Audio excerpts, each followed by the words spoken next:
Complete कर लिया है। और आइडियल क्राइटेरिया क्या होना चाहिए टीडीएस ड्रग का, वो भी हमने पढ़ लिया है। तो आज के इस वीडियो में सिर्फ हम लोग जानेंगे मैकेनिज्म ऑफ ट्रांसडर्मल एब्जॉर्प्शन कैसे होते हैं, मतलब कि जो ये हमारे ट्रांसडर्मल पैचेस होते हैं इसका एब्जॉर्प्शन कैसे होता है, इसमें जो दवा है वो हमारे स्किन के अंदर कैसे जाती है, उसी के बारे में हम लोग समझेंगे। तो ठीक है, सबसे पहला क्या है TDS deliver drug across the skin layer. सबसे पहले जो टीडीएस की ड्रग होती है वो डिलीवर तो होती है लेकिन किसके थ्रू होती है, वो हमारे स्किन के लेयर को क्रॉस करके होती है। सबसे स्ट्रेटोकॉर्नियम आउटर मोस्ट लेयर होती है, प्राइमरी बैरियर होती है स्ट्रेटोकॉर्नियम। ठीक है, हमारी जो स्किन होती है इसको हमने अच्छे से पढ़ा दिया है, 3 लेयरों से होती है। ऊपर वाला कौन सा है एपिडर्मिस, नीचे वाला कौन सा है डर्मिस, और बीच वाला कौन सा है डर्मिस, और नीचे वाला कौन सा है आपका हाइपोडर्मिस। तो जो स्ट्रेटोकॉर्नियम है ये हमारे एपिडर्मिस में हमारे 5 टाइप की होती है। एपिडर्मिस हमारी 5 लेयरों से मिलकर बनी होती है, बेसिकली 4 लेयर होती है पूरे होल बॉडी पे 4 लेयर, और जहाँ पे मेरी मोटी लेयर होती है वहाँ पे 5 होती है। ठीक है, तो ये जो हमारी एपिडर्मिस होती है ये 4 या 5 लेयरों से मिलकर बनी होती है। तो इसके सबसे ऊपर वाली लेयर कौन सी कहलाती है स्ट्रेटोकॉर्नियम। ठीक है, स्ट्रेटोकॉर्नियम सबसे आउटर लेयर होती है जो हमको दिखती है, जो हमारी आंखों से विजिबल होती है, उसी को किस नाम से जानते हैं stratum corneum. Outermost layer primary barrier, और ये क्या होती है स्किन की प्राइमरी बैरियर होती है, इसी के थ्रू हमारे दवा पेनिट्रेट करते हैं।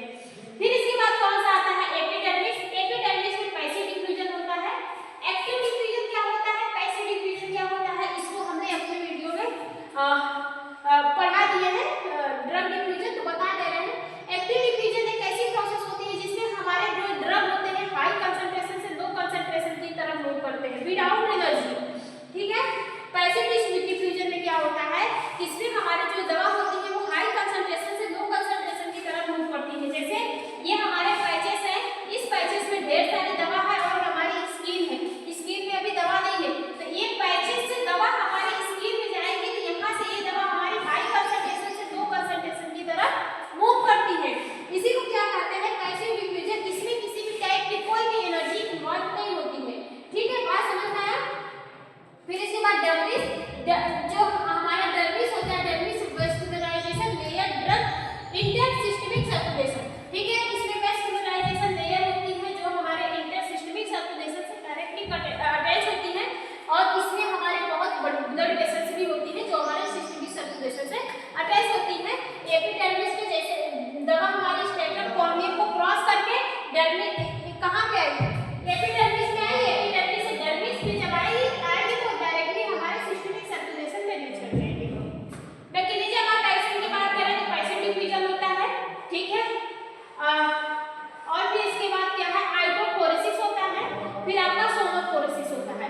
जो आइटोपोरेसिस होता है इसको इलेक्ट्रिकल करंट के थ्रू पास किया जाता है। आइसोपोरेसिस को इलेक्ट्रिकल करंट के थ्रू पास किया जाता है, इसमें आयन का एक्सचेंज होता है। और जो आपका सोनोपोरेसिस होता है इसमें इसको अल्ट्रासाउंड में यूज किया जाता है। किसमें अल्ट्रासाउंड आप जब करवाए होंगे तो ये हमारी ट्रांसपेरेंट होती है। ये मतलब कि ये क्या करती है जो अल्ट्रासाउंड में जो हमारे ट्रांसडर्मल जो मेडिसिन से यूज होती है वो हमारे पेट पे लगती है, इसकी दवा हमारे पेट पे लगती है, ये हमारे टिश्यू के लेयर को फैलाते जाती है, टिश्यू के लेयर को फैलाते जाते हैं, मतलब उसको सिकुड़ती जाती है, डिस्टेंस बनता है, तभी हम लोग क्या करते हैं पेट में जो बच्चा रहता है उसको देख पाते हैं। तो ये उसके लिए यूज होता है। टाइप्स ऑफ टीडीएस कौन सा है टाइप्स ऑफ टीडीएस। टीडीएस हमारे कितने टाइप के होते हैं, सिंगल लेयर होते हैं, मल्टी लेयर होते हैं, सिंगल लेयर ड्रग होते हैं, मल्टी लेयर ड्रग होते हैं, रिजर्वायर पैचेस होते हैं और मैट्रिक्स पैचेस होते हैं। सबसे पहले देखते हैं सिंगल लेयर ड्रग। ठीक है, एडहेसिव पैचेस होते हैं, ड्रग एडहेसिव लेयर, इसमें एडहेसिव पैचेस होते हैं और इसमें ड्रग होता है और एडहेसिव लेयर होता है। मतलब कि एक आपका एडहेसिव पैचेस होता है, ये हमारा क्या है एडहेसिव पैचेस जो चिपकने वाला होता है। ठीक है, मतलब जिसमें हमारे एडहेसिव पैचेस एडहेसिव लेयर चिपकेगी।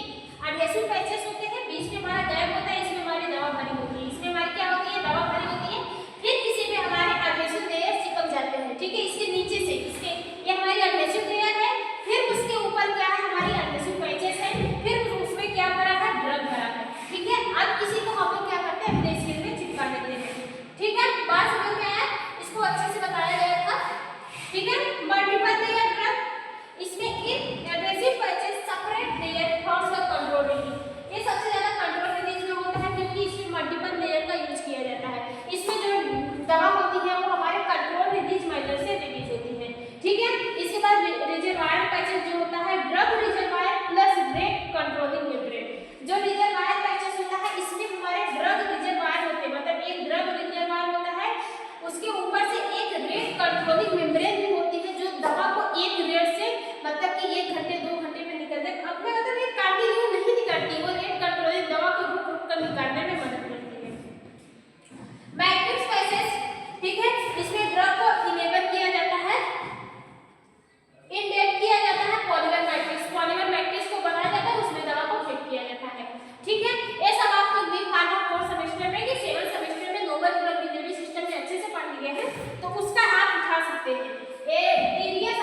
चिपका दो।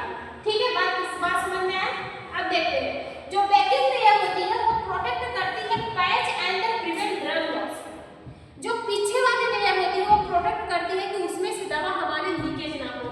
ठीक है, दवा के लॉस को प्रिवेंट करती है और पैचेस को भी प्रोटेक्शन प्रोवाइड करती है। ठीक है, फिर इसके बाद drug reservoir matrix contain the drug. आपको पता है ड्रग रिजर्वायर मैट्रिक्स जो होते हैं वो अपने अंदर ड्रग को कंटेन किए रहते हैं।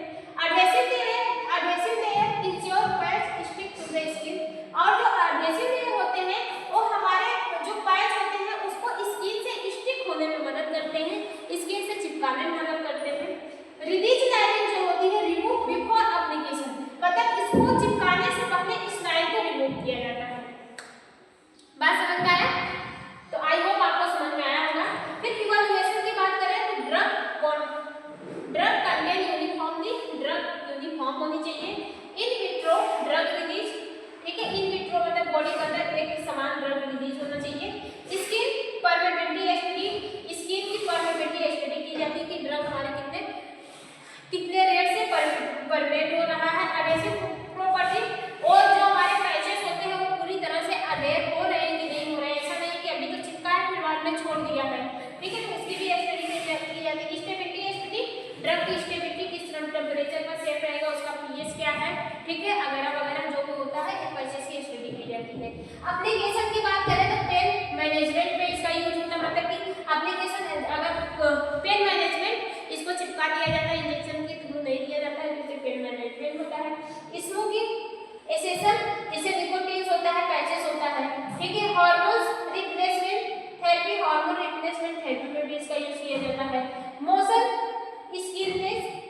स्किनलेस के मोशन में भी किया जाता है। कार्डियोवास्कुलर थेरेपी, कार्डियक जो डिजीज होती है उसको भी ट्रीट करने के लिए इस स्ट्रप का यूज किया जाता है। तो आई होप आपको समझ